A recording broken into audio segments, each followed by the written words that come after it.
আপনাদের সবাইকে আবারও আন্তরিক স্বাগত জানাই। এটা আমাদের কেদারনাথ যাত্রার তৃতীয় পর্ব। আগের পর্বগুলো নিশ্চয়ই আপনারা দেখেছেন, আর যদি না দেখে থাকেন তাহলে এই ভিডিওর শেষে আমি লিঙ্ক দিয়ে দিয়েছি প্লেলিস্টে, সেখান থেকে আপনারা দেখতে পারেন, বা ওপরে আই বাটনেও লিঙ্ক দেওয়া আছে, আপনারা সেখান থেকে একবার দেখে নিতে পারেন। আপনাদের সুবিধা হবে বুঝতে, বা কোথায় আমরা থেকেছি, কার সঙ্গে যাচ্ছি, ড্রাইভার আমাদের সঙ্গে কে আছেন, সতীশজি, তার ডিটেলস সব কিছু ডেসক্রিপশন বক্সে দেওয়া আছে। আগের পর্বগুলিতে আপনারা দেখেছেন আমরা যাত্রা শুরু করেছিলাম দেরাদুন থেকে দেবপ্রয়াগ। সেখান থেকে আমরা ধারী দেবী দর্শন করেছি। অগস্ত্যমণিতে আমরা নামিনি, আমরা সোজা বেরিয়ে গেছিলাম, কিন্তু আপনাদের দেখিয়েছি উকিমঠ দর্শন করে গুপ্তকাশীতে এসেছিলাম। গুপ্তকাশীতে আমরা পণ্ডিতজির সঙ্গে পুজো দিয়েছি, উনি আমাদের সংক্ষেপে কিছুটা বলেছেন। তারপরে যখন পুজোয় বসেছি তখন উনি অনেক ডিটেলসে আমাদের বলেছেন, সেগুলো আপনাদের শোনাবো, আপনাদের বোঝার জন্য সুবিধা হবে। চলুন তবে শোনা যাক সেই অজানা ইতিহাস, পুরাণ কথা আর এক অসীম আধ্যাত্মিক শক্তির প্রকাশ।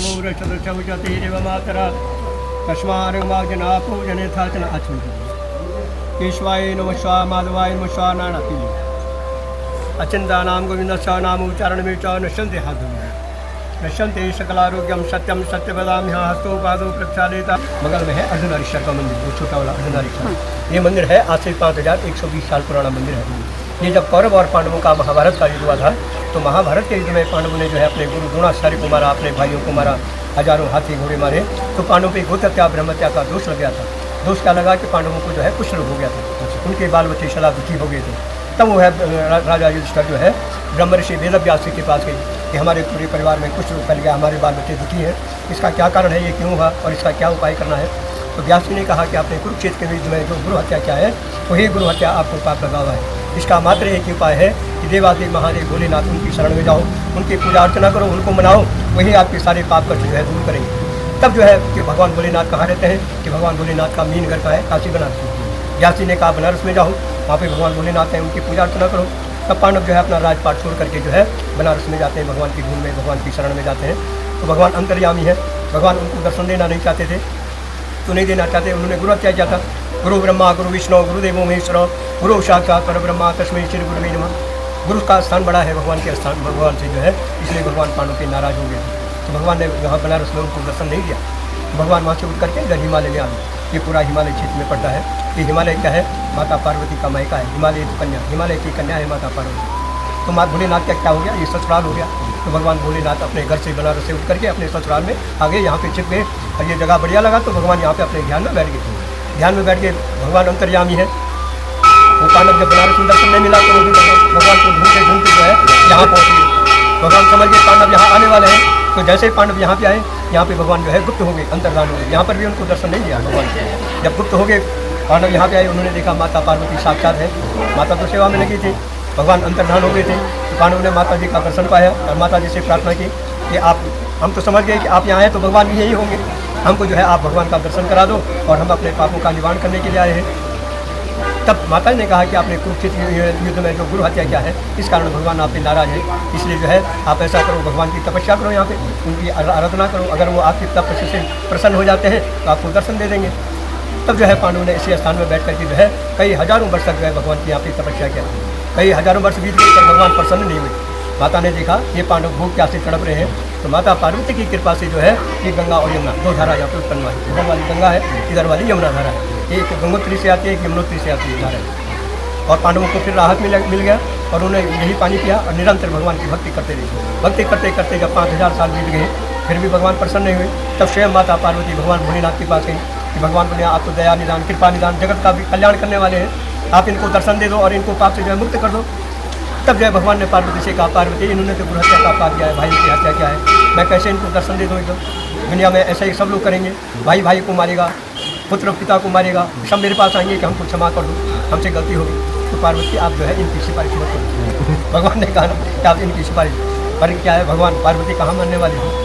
पार्वती घाट पे आ गई कि हमारे जैसे पुत्र कार्तिक और गणेश हैं, ये भी हमारे पुत्र जैसे हैं, आप ऐसा करो एक बार इनको जो है क्षमा कर दो और इनको पाप से जो है मुक्त कर दो। तब भगवान ने कहा कि मैं अपना संपूर्ण दर्शन तो इनको नहीं दूंगा, ऐसा करो पार्वती कि आधा अंग आप दे दो और आधा अंग मैं देता हूँ। तब भगवान ने क्या अर्धनारीश्वर का उदाहरण, मेन मंदिर है अर्धनारीश्वर का, ये पांडवों का बनाया हुआ है। अर्धनारीश्वर का रूप धारण करके तब पांडवों को बोला कि मैं आपको एक उपाय बताता हूँ, आप एक नारियल लेना, नारियल के अंदर आप सोना चांदी रुपया पैसा डाल करके इसका यहाँ पे किसी पंडित को दान करना और यथाशक्ति ब्राह्मण भोजन कराना। और जो मैंने गंगा जमुना धारा उत्पन्न किया है, इस गंगा जमुना से अपने गुरु का अपने भाइयों के नाम से यहाँ पे पितृ तर्पण करना, और तब आपके पाप जो है मुक्त होंगे और आज से आपके घर परिवार में सुख शांति हो जाएगी, आपके बाल बच्चे सदा सुखी रहेंगे। तब से ये नारियल का यहाँ पे गुरुदान का विशेष महत्व है। ये यहाँ का मातम है। बोल काशी विश्वनाथ की जय। গল্পটা শুনতে শুনতে মনে হচ্ছিল আমরা যেন সত্যিই ফিরে গেছি সেই ঐতিহাসিক সময়ে, আর চোখের সামনে ঘটছে সব ঘটনাগুলো। এই স্থানটির একটা সত্যি ঐশ্বরিক অনুভূতি আছে। আপনারা যদি শান্ত মনে কিছুক্ষণ এখানে বসে থাকেন, মন্দিরের ঘন্টার আওয়াজ, এই জলের আওয়াজ সব মিলিয়ে সব দুশ্চিন্তা মনে হয় দূর করে দিচ্ছে। কিছুক্ষণ বসে থেকে আমরা আস্তে আস্তে বেরিয়ে পড়লাম আমাদের পরবর্তী গন্তব্য সোনপ্রয়াগের দিকে। অন দ্য ওয়ে একটা জায়গায় দাঁড়ালাম, যদিও টি ব্রেক নিয়েছি, কিন্তু দাঁড়িয়েছি এই ঝর্ণাটার জন্য। এই ঝর্ণাটা দারুণ লাগছে, অনেক ওপর থেকে আসছে। আপনাদের একটু স্লো মোশনে দেখাই কীরকম লাগছে। এত বৃষ্টি হয়েছে, তার মধ্যে এত জল, আর যেভাবে হাওয়া দিচ্ছে ওটা সামনে যাওয়া যাচ্ছে না, গেলে সম্পূর্ণভাবে ভিজে যাবে। বাট একটা অদ্ভুত অনুভূতি হচ্ছে, ভীষণ রকম রিফ্রেশিং লাগছে। প্রথম ভিডিওতেই বলেছি, যেহেতু পুলিশ অনেক রেস্ট্রিকশন করেছে, সব গাড়ি ছাড়ছে না, তাই রাস্তা পুরো খালি বললেই চলে। আর এখন কোনো রকম লোক কেউই নেই আমরা ছাড়া।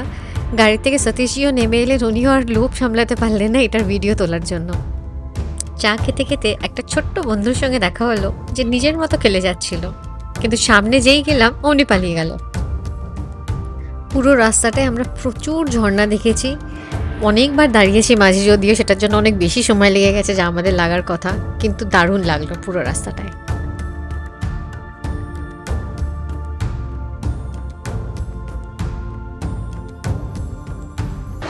আমরা এখন হোটেলের ঢুকলাম, চেক ইন করলাম, হোটেল শিবালিক। বাইরে থেকে আপনাদের দেখাবো একবার।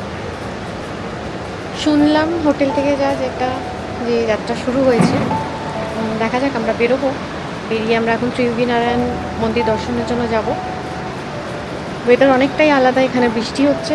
আমরা নিচে যখন ছিলাম অতটা বৃষ্টি হচ্ছিল না, কিন্তু এখানে বৃষ্টি হচ্ছে হালকা, ভালো রকমই মেঘ আছে। আমি একটু দেখাই উপর দিকটা ভালোই মেঘ আছে।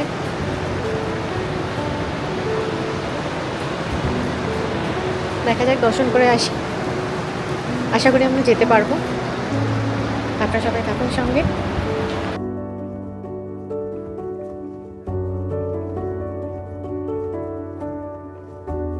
রুমটা বেশ পরিষ্কার পরিচ্ছন্ন, ওয়াশরুমও ভালো রকমই ক্লিন, যথেষ্ট জায়গাও আছে। আর ব্যালকনিটাও আপনাদের দেখাবো, ব্যালকনিতেও সুন্দর বসার জায়গা আছে।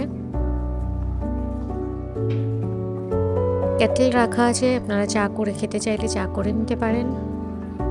বসার রুমের ভেতরে সোফা আছে, ফ্লাস্কে ওরা জল দিয়ে গেছে, আপনারা লাগলে আরও অর্ডার করে নিতে পারেন।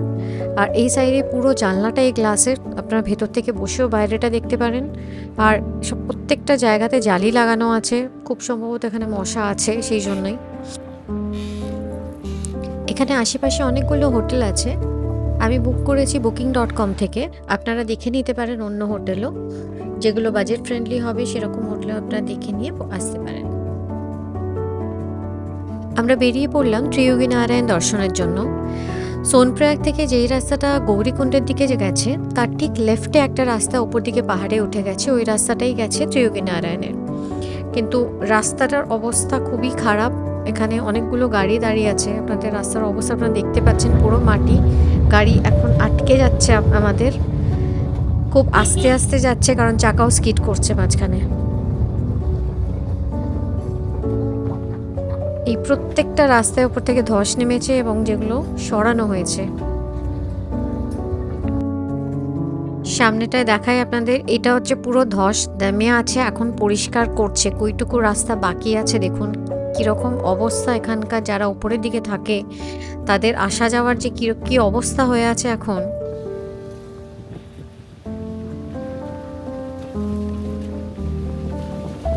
উপর ওপর থেকে সোনপ্রয়াগের যে জায়গাটা স্টার্টিং পয়েন্ট গৌরীকুণ্ডে যাওয়ার জন্য খুব সুন্দর লাগছে দেখতে। প্রচুর মেঘ হয়ে আছে আর ভালোই বৃষ্টি হচ্ছে।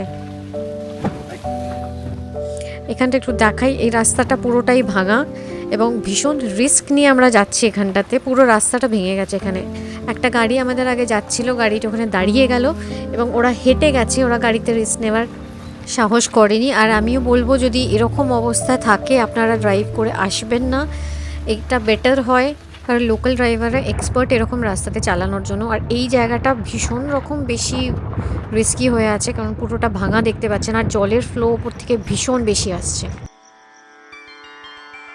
সোনপ্রয়াগ থেকে অ্যাপ্রক্সিমেটলি 13 কিলোমিটার দূরে এই মন্দিরটি ত্রিয়োগী নারায়ণ। আর এই মন্দিরের নামেই পুরো গ্রামের নাম। মন্দিরে ঢোকার আগে অনেকগুলো দোকান আছে, যদি পুজো দিতে চান এখান থেকেও আপনারা জিনিস কিনতে পারেন।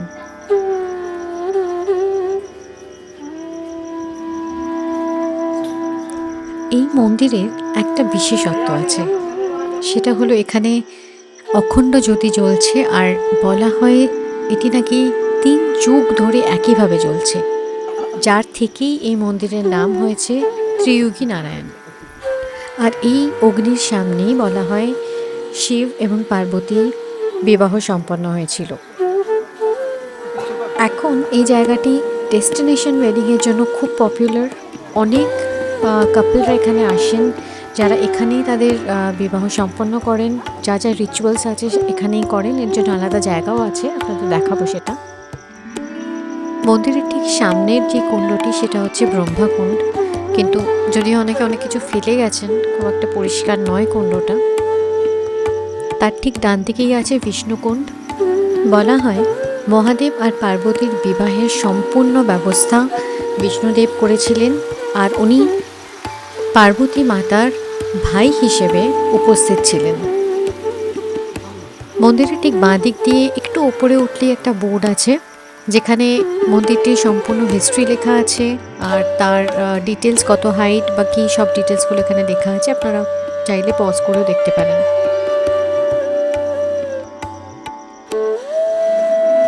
পাশেই মহাদেব আর মা অন্নপূর্ণার দুটি ছোট্ট মন্দির আছে, সেখান থেকে নেমেই মন্দিরের প্রবেশপথ। ঢোকার ঠিক মুখে গণপতিজির মূর্তি আছে, অনেকগুলো ঘটিও রাখা আছে, অনেকে জল দিয়ে এখানে পুজো করছেন। আপনাদের এখন যেই জায়গাটা দেখাচ্ছি এই জায়গাটাতেই বিবাহ সম্পন্ন হয়। যারা এখানে বিয়ের প্রোগ্রাম অ্যারেঞ্জ করেন তারা এই জায়গায় বিয়ে সম্পন্ন হওয়ার পরে তারপরে মন্দিরের ভেতরে গিয়ে পুজো দেয়। এখানে যারা আসেন প্রত্যেকটা কুণ্ডতেই তারা পুজো দিয়ে কয়েন দেন, আর কুণ্ড দুটোই একদম ভর্তি কয়েনে। আমরা যখন নামি তখন বৃষ্টি ঝিরঝির করে হচ্ছিল, এখনও হালকা হচ্ছে। আমরা একটু ওপরে উঠে দেখলাম একটা জায়গা থেকে মন্দিরটা খুব সুন্দর লাগছে। পেছন দিকে গ্রাম, যারা থাকেন তাদের ছোট ছোট বাড়ি, তাদের চাষ করছে, খুব সুন্দর গ্রামটা। চলুন তাহলে এবার ফেরা যাক সোনপ্রয়াগে আমাদের হোটেলে, গিয়ে দেখি কি সিচুয়েশন আপনাদের জানাচ্ছি। ত্রিয়োগী নারায়ণ থেকে এখন ফিরলাম জাস্ট। একটা ভালো খবর, কেদারনাথ যাত্রা শুরু হয়ে গেছে। বন্ধ ছিল, আগেই বললাম আমি, বন্ধ ছিল, তো আজ থেকে শুরু হয়ে গেছে। যাত্রীরা অনেকে গেছেন সকালে, অনেকে ফিরেও এসছেন। তো আমরা কালকে সকালবেলায় শুরু করব। ইচ্ছা আছে 5টার সময় বেরোনোর, 5টা থেকে এখানে শুরু হয়। এটা বাস স্ট্যান্ডটা, এটা থেকে একটু আগে রাস্তাটা যেগুলো উপরে উঠে গেছে দেখছেন, একটু আগে গেলেই সব কার স্ট্যান্ড আছে। গাড়ি ওখানেই পার্ক করতে হবে যারা গাড়ি নিয়ে আসবেন। ওখান থেকে লোকাল জিপ টাইপের আছে যেগুলো যায়, পার হেড করে চার্জেস নেয়। গৌরীকুণ্ড অবধি যাবে, গৌরীকুণ্ড থেকে হেঁটে উপরে উঠতে পারেন। গৌরীকুণ্ডে আরও অপশান আছে, আপনারা পালকি নিতে পারেন বা ঘোড়া নিতে পারেন, যেভাবে আপনারা যেতে চান সেভাবে আপনারা যেতে পারেন। কিন্তু বাসে করে এলে বাসের এই স্ট্যান্ড, আর যদি গাড়ি আনেন গাড়ি আরেকটু উপর অবধি যাবে, কিন্তু তারপরে লোকাল ভেহিকেলই নিতে হবে, গাড়ি তার আগে অ্যালাউ করবে না। ওপরে রাস্তা অনেক জায়গায় ভেঙেছে, সেগুলো পরিষ্কারও করা আছে। দেখা যাক কালকে সকালবেলা আমরা বেরো, সঙ্গে থাকুন, কালকে ভিডিও আপনাদের আবার দেখাবো। আমি অমৃতা, আর আপনারা দেখছেন অমৃতাস ওয়ান্ডারল্যান্ড। আমি বিভিন্ন জায়গায় ঘুরে বেড়াচ্ছি আর ভিডিও করে এই চ্যানেলে দিচ্ছি। যদি ভিডিওগুলো ভালো লাগে তাহলে অবশ্যই লাইক, শেয়ার আর সাবস্ক্রাইব করবেন। তাই যখন আমি আবার একটা ভিডিও দেবো তার ইনস্ট্যান্ট নোটিফিকেশন আপনাদের কাছে সঙ্গে সঙ্গে পৌঁছে যাবে। আর সাবস্ক্রাইব করার সময় বেল আইকনটা অবশ্যই ক্লিক করবেন। আজকের মতো আপনাদের সবাইকে বিদায় জানাই। খুব শিগগির ফিরে আসবো পরের পর্ব নিয়ে, যেখানে কিছু নতুন অ্যাডভেঞ্চার আপনাদের নিশ্চয়ই দেখাবো। সঙ্গে থাকুন।